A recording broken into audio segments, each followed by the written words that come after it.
Hi, I'm Andrew, and welcome back to the Rüniverse channel. So in this video, I want to start a short series where I'm going to talk about how I made Rüniverse, where some of the ideas came from, and the games that kind of inspired the different parts that brought it all together. So in the first video here, we're going to be talking about Magi-Nation.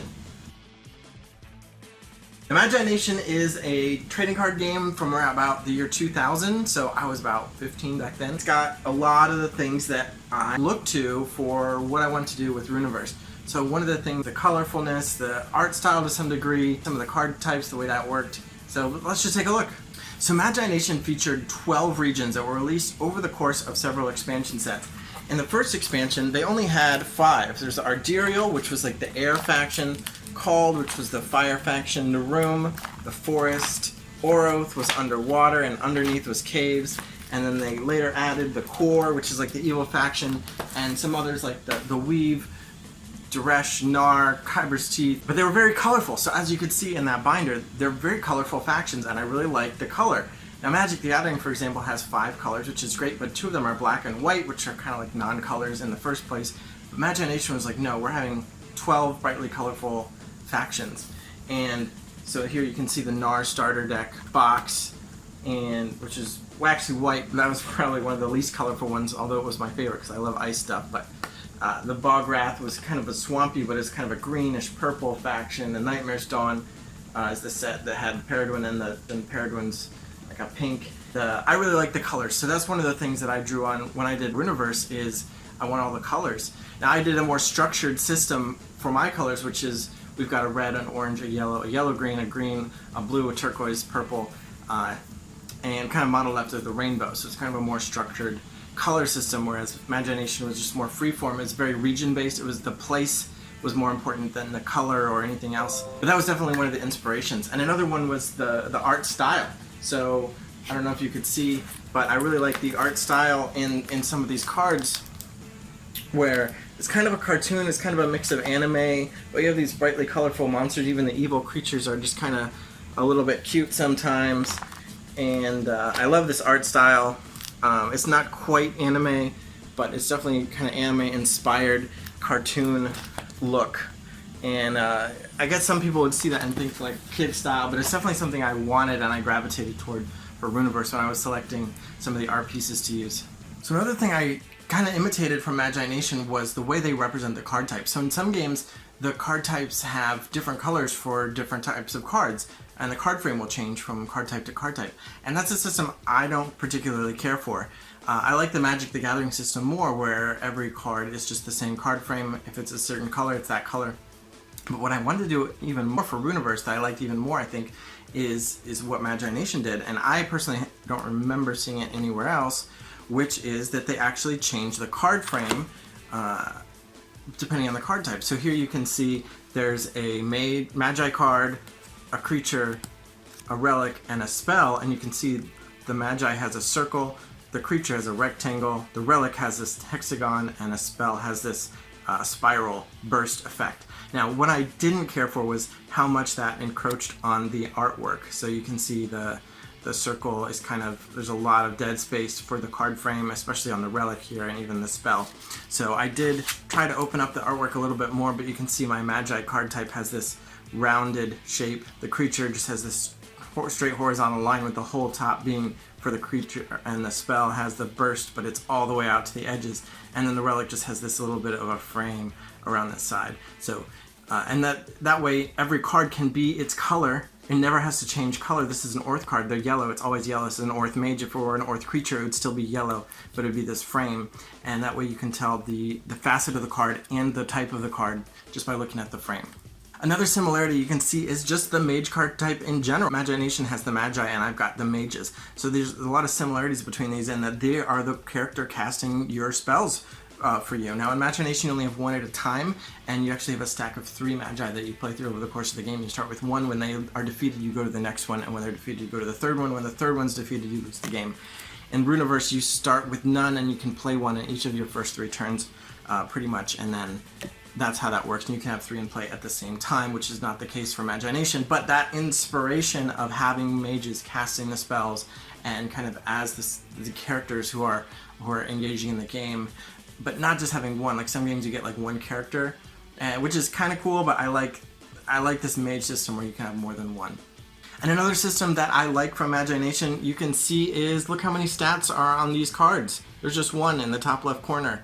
Here you can see Nemsa has a 3 energy creature and the Rex Imp is a level 2 creature. They only have one stat. They don't have an attack and health. They don't have an attack and health and cost. They don't have an attack and health and cost and shield value. It's just the one number. Now, Magi-Nation's definitely different. So in Magi-Nation, your Magi is going to have a bunch of energy on them, and that's your resource, and they start with a bunch, and they can gain more every turn. And when you play a card, you're going to spend that much energy from your Magi and then move it onto the creature, which then functions as the creature's attack and health. So if it has 3 and it takes 2, it's down to 1, which is now how much damage it deals is only 1 instead of the 3 that it was back when I had 3 energy. So the size of a creature actually shrinks over the course of its time on the field, which is not true in Rüniverse. Rüniverse uses more of the Magic the Gathering system where this is its attack and health, and that number is not going to change until it's dead or another effect tells it that its level changed. But I like that single stat system, and that was another inspiration. Magi-Nation proved that it was possible.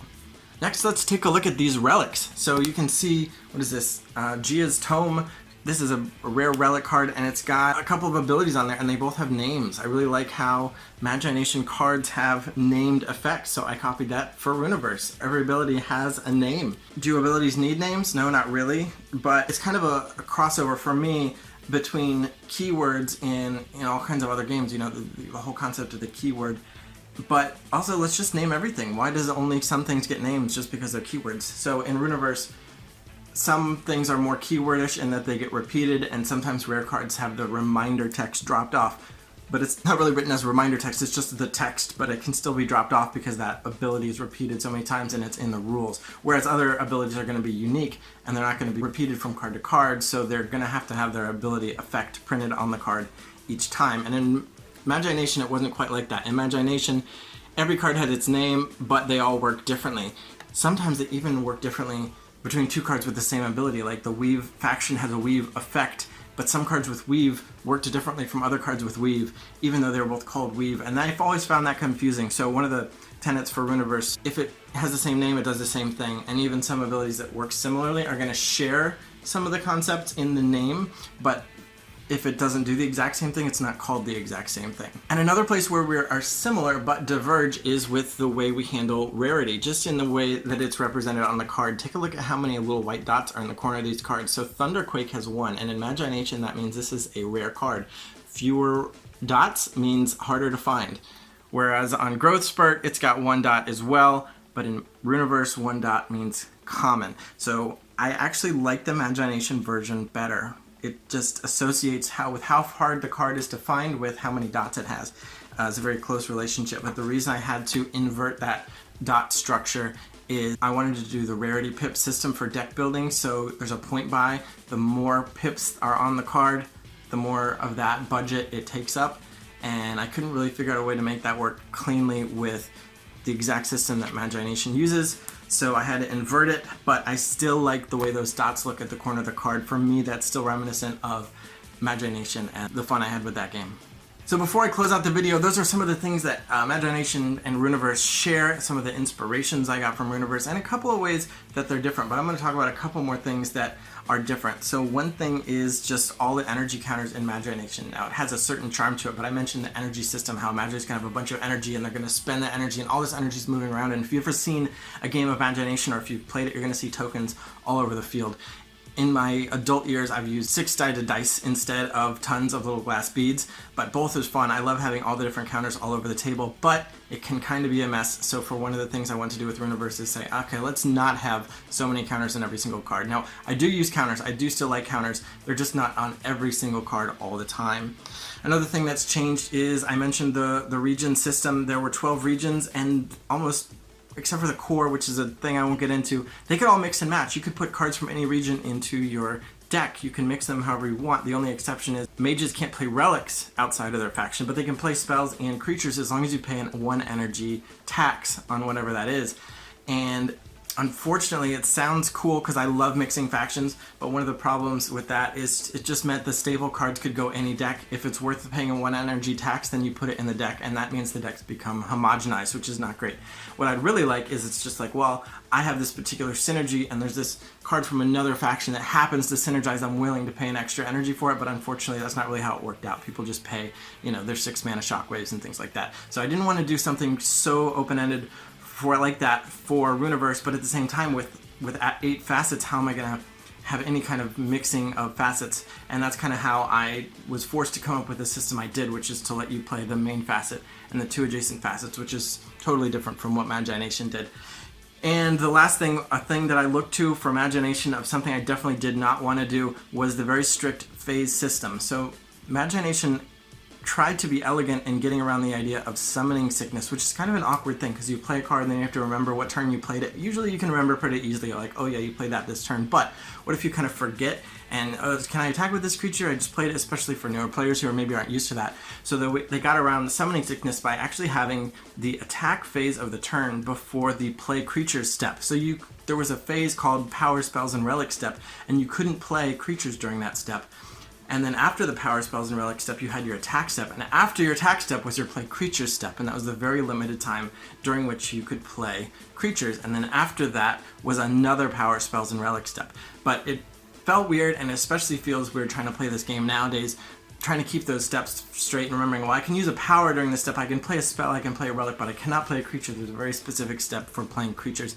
And just that whole very blocky step phase system, I don't care for it in general. I like people to be able to do anything they want in any order, which is why in Rüniverse you can do things in any order. So the exception is that mages have their distinct phases from each other, but during a particular mage's phase you can do whatever you want in any order. So you can make an attack, then play a creature, then play a spell, then use an ability that maybe lets you attack with the creature that you just played, which, because I don't have summoning sickness, you don't have to track that. They do come in tasked, which means rotated, so you have to use some effect to unrotate them, but if you can do that, they can attack, and then you can mix and match, who am I attacking with, what order am I playing my cards in. So without that phase structure kind of restraining you, you can do whatever you want and do a bunch of different actions.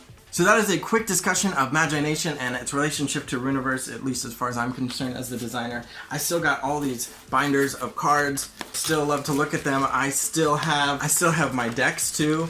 Actually, I just finished rebuilding a bunch of decks a couple months ago, and I've been playing with some games with my friend who, in time, he can get away from his kids and wife now that we can still pull out some Magi-Nation decks and play the same way we did 20 years ago is great. Of course, with new sleeves, so it's not exactly like what it was 20 years ago. But anyway, thanks for watching. If you don't know anything about Magi-Nation, I recommend it. It is a 20-year-old game, but it's still got some really cool ideas, and I love the artwork and the look of it. And the cards aren't too crazy priced online, but mostly I just want to talk about what about it inspired Rüniverse. So thanks for watching, and stay tuned for part 2, which will be Magic the Gathering.